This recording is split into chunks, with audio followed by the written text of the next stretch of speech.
delayed there. Hey, everybody. I'm Randy Timmons. You know who you are, and you know what weekend this is. Come on in, pull up a chair, sit down, relax, and let's talk Dodgers.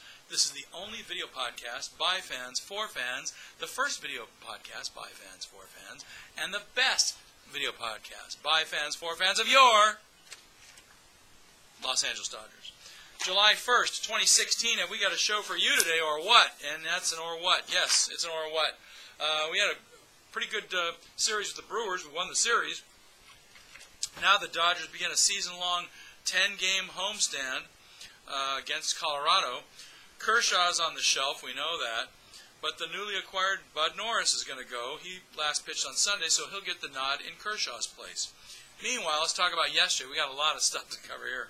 Yesterday, Trayce Thompson, Yasmani Grandal, and Corey Seager all went deep, and Kenta Maeda, who's now 7-5, held the Brewers to one run over 6 innings as the Dodgers won the season series from Milwaukee 5-2. And let's hear all those home runs, shall we? Let's do that right now. We'll do them in order. Trayce Thompson was up first, and let's check this one out. Boy, he hit it a ton. Well hit to left, and Trayce Thompson has just clocked his 12th home run of the year, and what a shot it was. The Dodgers take a 2-1 lead. Up next was Yasmani Grandal. Deep and gone. Yasmani Grandal, his 7th home run of the season. He got it all and right into the jet stream. Second home run of the day given up by Davies, and the 11th of the season. And the Dodgers take a 3-1 lead. And the third one of the Dodgers to hit the home run yesterday was Corey Seager. Big one. The whip. The deep center field. Neuenhuis going back. He's at the wall. And it is gone. A home run. Corey Seager continues his torrid pace. That's his 17th home run of the year. Knocks in 2 more. And the Dodgers lead 5-1. And as I mentioned a minute ago, Kenta Maeda got the win. He gave up 3 hits, struck out 6, and walked 2. And unfortunately, the last couple of days, we know what happened. Kershaw's on the DL, and of course, you knew that. You all knew that. He had an epidural in his back so he can get rid of the pain and swelling for a disc that's acting up in his back. And that's not fun when you have either a bulging disc or a messed up disc or whatever, slip disc, whatever it is. We hope he's on the mend well and he gets off the DL right after the All-Star break and we can continue where we left off with Kershaw. Meanwhile, center fielder Jock Peterson was out of the lineup for the second consecutive day yesterday after suffering that bruised AC joint when he crashed into the outfield wall while making a spectacular catch in the 8th inning of Tuesday's game. We have a quote here from Dave Roberts. He says, quote, "I think we'll make a decision with what to do with Jock as far as the roster in the next day or 2. Well, he could go on the DL too. I hope not, but you never know. With AC, you know, give him a couple days off, is to give him some rest for a week. I don't think it would hurt. Meanwhile, in other moves, the Oakland A's claimed pitcher Nick Tepesch off waivers from the Dodgers on Monday, in case you didn't hear that. Tepesch was called up from AAA to make a spot for the rotation on Friday. In Pittsburgh, he allowed 5 runs in 4 innings and was designated for assignment the next day when the Dodgers recalled infielder Chris Taylor. AAA Oklahoma City right-hander Brock Stewart was called up to the Dodgers to start for the team on Wednesday night in Milwaukee. We saw what happened there. And as we said, the Dodgers didn't really have any other options at the time. Tonight with Bud Norris, that makes the 10th starting pitcher, 10th different starting pitcher the Dodgers have had. So you could say that at one time or another, almost all of our starting pitchers, 7 or 8 guys, have been on the DL. I guess you can't count them all because Kenta Maeda is a starter, so he was not. But we had, Alex Wood and all these guys, Bolsinger. And it's just been crazy. I think we're going to get Hyun-Jin Ryu back. I think we're going to get Brett Anderson back and Brandon McCarthy back at some point. But it's not going to happen anytime right now. Maybe Hyun-Jin will come back after the All-Star break. I don't know. I think McCarthy's closer than Anderson. Nobody's even talking about Brett Anderson. So we'll see how it goes. But we got a lot of options. But I think we're going to make more deals. So all you Debbie Downers out there, don't worry so hard, okay? We're in not so bad shape. And if you think we are in bad shape, John Weiss from the Dodger Insider wrote a great blog today about 9 reasons why you shouldn't give up on the Dodgers. And I already sent it to a couple of you, so check that out if you get a chance. All right, In streakiness here going on, Corey Seager extended his hitting streak to 13 games with that home run you heard, and a career high with a first inning single and then the home run. But career high 13 games, he's still going. He's on fire right now, so that's the kind of guy you want to see keep going. That's what I hate about All-Star break. Sometimes when you're getting into a good groove or a good streak, that cuts you short, and then it's hard to get started again after the break. But I think the team is in good shape anyway. All right, some MLB fun in July. We got the All-Star game coming up in about 11 days. I hope you all voted. Voting is now closed. I think Corey Seager is going to get a spot because the manager of the team and some of the coaches and the players who also vote are going to have him as one of the regulars, at least on the bench, and they'll bring him in. I'm pretty sure you'll see Corey Seager. All right, July 24th is the Hall of Fame inductions in Cooperstown. Fun stuff. Whenever I do this, it means fun stuff. We got some fun stuff for you here on Let's Talk Dodgers. All-Star balloting, as I mentioned, I finished my voting yesterday with about, I think, 50 ballots in all, using my second email address for everything after 35, because you're only allowed 35 with each email. And only 5 votes a day. That's kind of stupid. What happened to the days when you get a big wad from the stadium and just cram the ballot box? Anyway, we should know the results of all the balloting very soon. I'm not sure when they're going to announce it, probably over the weekend, after the weekend. And we'll find out about Corey Seager and some of the others. And by then, we'll also know if any other Dodgers made the team, too. I even know Kershaw's not going to be on it, but it could be somebody else. You never know. All right, we have some shout-outs. Let's get the shout-outs ready. I want to give a big shout-out to where I ate lunch today. John and Joanna over at Fluky's in Woodland Hills on Victory Boulevard.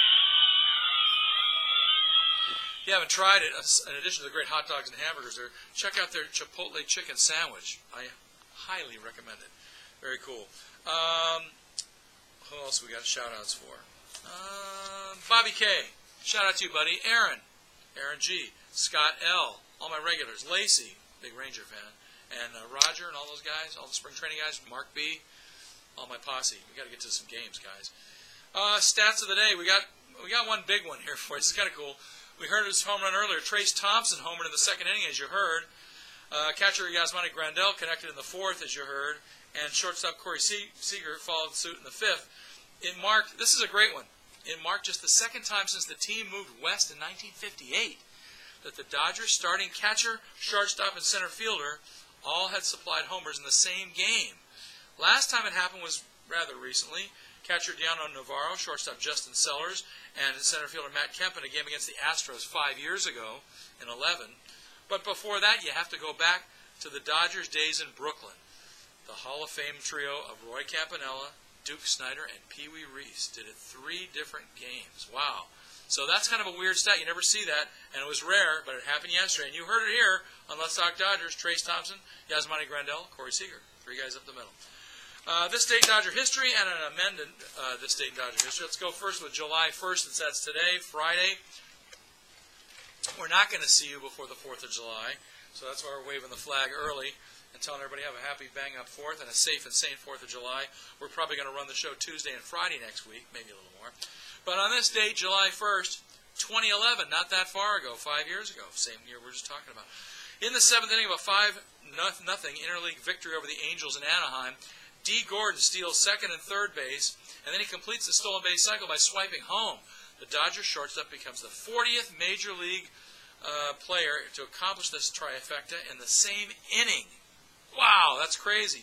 And since it's a Flashback Friday on Let's Talk Dodgers, let's look at an old-time picture. Well, it's not that old, a few years ago. Let's take a look at the former Dodger, now on the Marlins. There he is. Where? D. Gordon, number 9. That's a picture by John Sue from a few years ago. I like that one. I miss D. But, you know, things happen. Anyway, it was on this date in Dodger history. What did I just say? Yeah, on this date in 2011 is when D. Gordon stole 3 bases in the same inning. That's pretty cool. First, second, third home. Also, since we're not going to see you July 4th, I got another date in Dodger history.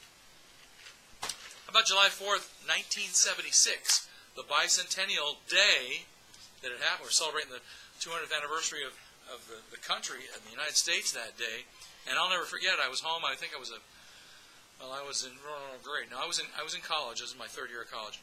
I was out at the stadium with my folks, and I thought, well, what better way to celebrate America on the 4th of July than going to the baseball game, right? And the bicentennial at that. So I was out at Dodger Stadium on Bicentennial Day, July 4th, 1976, and was watching the Padres and the Dodgers roll around in the dirt. Dave Winfield homered, and Tommy John only went 4 innings for the Blue, giving up 8 hits and striking out only 1, as the Padres did us in that day, 5-2. 40 years ago on Monday, that's when it happened. Wow, I can't believe it. Of course, the Dodgers finished 10 games back of the Big Red Machine that year in second place. Fortunately, things would change for the Blue the following year, and they made it to the World Series. They didn't win it, but they played the Yanks, and they won the NL flag in 1977. But anyway, on this weekend's date in history in 76, I was at the ballpark on the Bicentennial Day, and Dodgers lost. Any of you there too? Email me and let me know. In fact, you can email me at our favorite address here, letstalkdodgers@gmail.com. Or you can hit us up on Facebook, on our Facebook page. What's the name of the Facebook page? You should be watching right now. Let's Talk Dodgers. And also on our YouTube page is Let's Talk Dodgers 13. And hit us up and let us know where you were on 4th of July at your favorite ballpark on a 4th of July game. Not too many people know that Dodgers have been home, I think, the last couple of years on 4th of July. It's kind of cool because more revenue that way for the boys in blue, I guess. I don't know. It's also time to get you out to the ballpark because it's already 4:10. We're recording this at the 4 o'clock hour this afternoon. Dodgers got a 7:10 game, so we got about 3 hours left. 7-10er against Colorado. Jorge De La Rosa, remember him? He's 5-4 with a 6.47 ERA. He's going up against Bud Norris, making his debut as a Dodger. Now, granted, Norris isn't that great. He's 3-7 with a 4.22 ERA. And believe it or not, that's about how he usually is because he's a 400 pitcher anyway. This year he's between 300 and 400. I think he's, what is that, a 400-something average. But in total games started, I think he's about a 300 pitcher. So he's not really doing that well. But he's going to eat up innings for you, so that's why he's there. Saturday's game, July 2nd, is a 7-10er against Colorado. Right-hander Chad Bettis. He's 6-5 with a 5.84 ERA. And he's going up against Scott Kazmir, who's 6-3 with a 4.67 ERA. So that should be pretty good. A 5.8 ERA against a 4.6. Going to be lots of runs scored that day, Saturday. And then Sunday is a 1:10 game in the afternoon. Colorado's sending their right-hander John Gray. He's 5-3 with a 4.83 ERA against Julio Urias. He's 1-2 with a 4.09 ERA. We don't know anything about Monday unless I want to vamp right now, and I'll do that just for you since you're watching. You're cool people. You're the real Dodger fans. Let me vamp real fast and take a look and see if I can find out if the Dodgers have yet announced who's going to be pitching on Monday, July 4th. Nobody's really talking about it. The papers don't have it. ESPN doesn't have it. I checked before. Let's see if the Dodger game notes are up yet. You'd think they would be 3 hours before the game. That's not always the case, guys. See, no content available. Man, I don't believe these guys. What is happening to the Dodgers? I got to get on these guys. Hey, all you guys in the Dodger front office, where's your game notes 3 hours before game time at the beginning of a homestand? The largest homestand of the year. I don't get it. All right, so they're not doing it. They're not telling us. That's fine. Be that way. Anyway, I got some other cool stuff to talk about. We got some events coming up the next couple of weekends.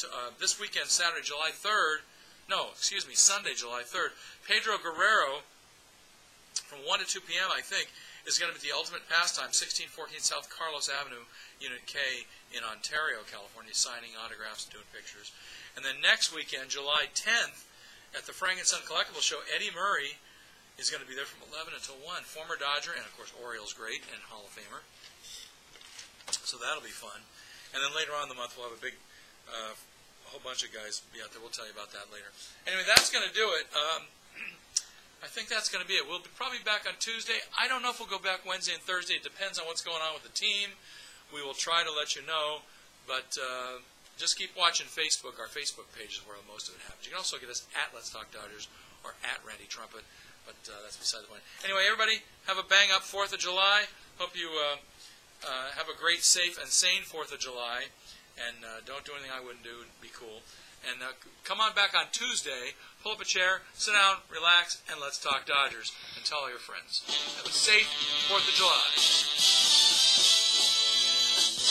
Play ball! It's time for Dodger baseball. And remember, as I said a few minutes ago, You are the real, true Dodger fan.